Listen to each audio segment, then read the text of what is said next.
The Russian government repeatedly attacked the United States election process during the 2016 election.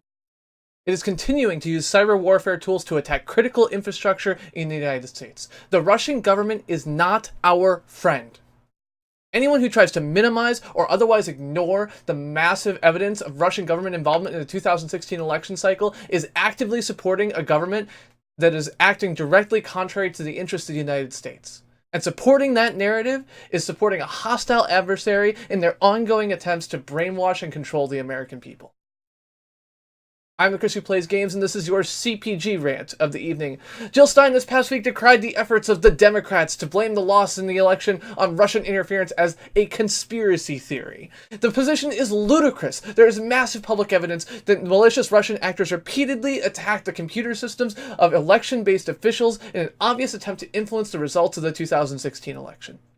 It is widely agreed by all United States intelligence agencies that these hacks could only have been directed by the very highest levels of the Russian government. The attacks are using tools associated with known Russian government actors. The attacks use the same IP addresses and SSL certificates of previous known Russian government attacks on election systems. The malware and approaches used closely match those strongly associated with known Russian government groups.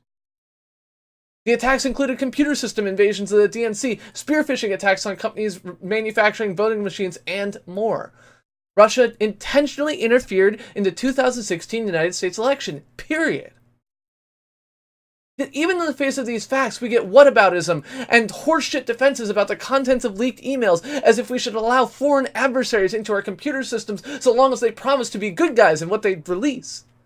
This response is the most ludicrous thing I can imagine. To believe that they should allow a hostile foreign government to invade our computer systems and release the information they see fit is a completely insane notion. I cannot imagine what level of fucked up brainwashing is necessary to believe that this is even slightly okay.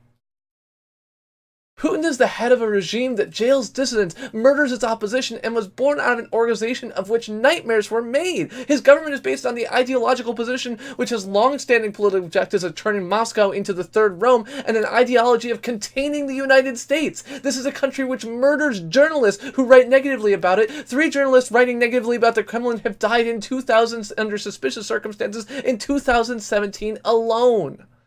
This is not a country which shares the ideals of the United States. It is a country so baked in corruption and authoritarianism that it is almost unimaginable to the people of the United States.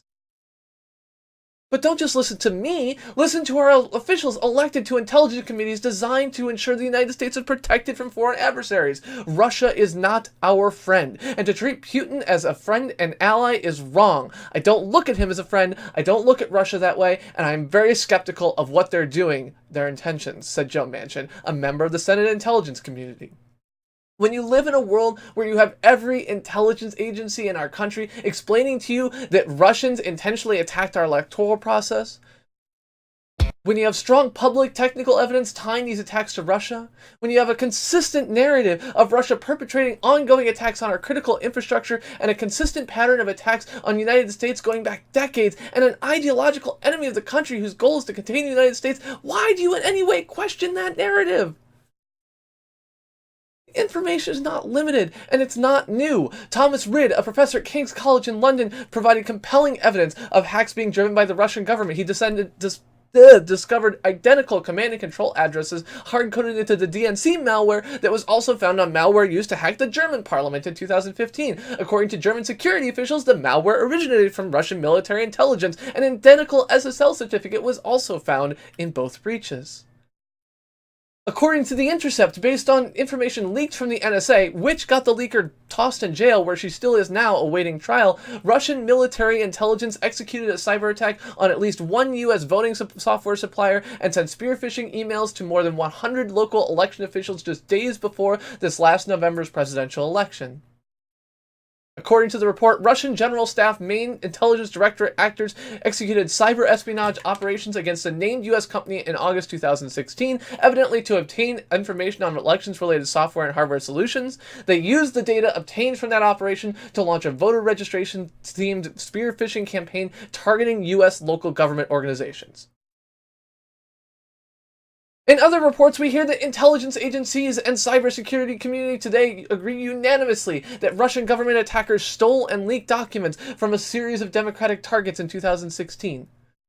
As reported by Time, Mitch McConnell, Republican Senate Armed Services Committee Chairman John McCain, and pretty much every Democrat in Washington, D.C. believe the U.S. intelligence community, which has concluded with high confidence that the operation was directed by Russia.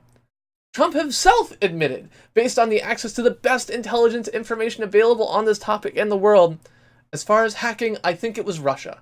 Hacking's bad and it shouldn't be done. But as Adam Schiff, ranking member of the House Intelligence Committee, says, it's clear why the president is a little confused on his conversations with his press secretary earlier this week. On one hand, it's the consensus of all U.S. intelligence agencies and national security advisors. But on the other hand, Putin denied it twice.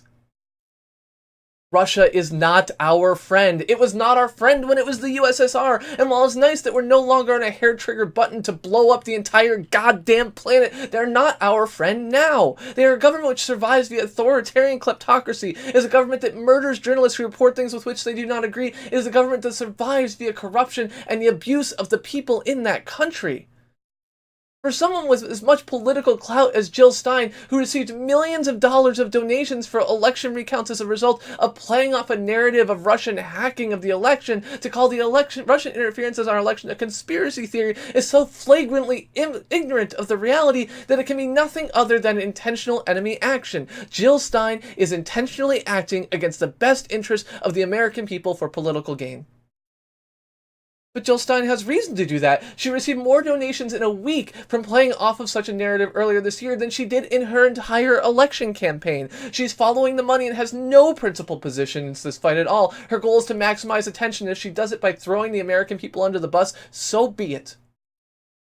When you support a narrative that Russia might not have done it, when you defend Russia on the idea we should have that information anyway, when you defend the cyber attacks of a foreign adversary on our sovereign soil, you are supporting Russian interests over the interests of the people of the United States. I explained before I was an unwitting Russian propaganda, selling a viral video to RT, lending them eyeballs from Americans in exchange for money, but at least when I realized my mistake, I owned up to it, and I used the money I received from them to try to do something to make up for it. If you don't believe that Russia attacked our electoral process, then open your fucking eyes. Stop putting your idiotic whataboutism in front of defending this country. As far as Russia is concerned, we are at war. Start fucking acting like it. I'm Ludicrous who plays games. This is your CPG rant of the evening.